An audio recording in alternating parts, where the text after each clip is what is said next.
Volunteer వ్యవస్థ ఉండి వాళ్ళు ఏం చేసేవారంటే డోర్ టు డోర్ వెళ్ళి వాళ్ళ ఓటు మమ్మికం చేసుకునేవారండి వైఎస్ఆర్ పార్టీ.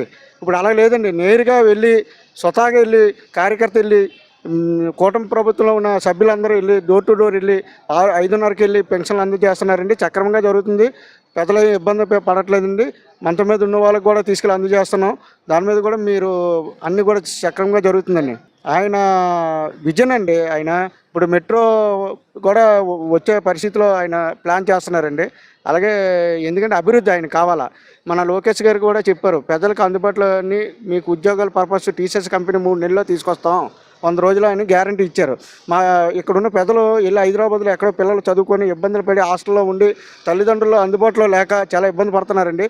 మా పిల్లలు మా దగ్గర ఉండి మా దగ్గర ఉద్యోగాలు చేసుకుని మా దగ్గర ఉంటే వాళ్ళకి మమ్మికమై మేము ఒక ఇది ఉంటుందండి. అలాగా జరగడానికి కూడా లోకేష్ గారు కంపెనీలు తీసుకురావడానికి ప్రయత్నిస్తున్నారండి.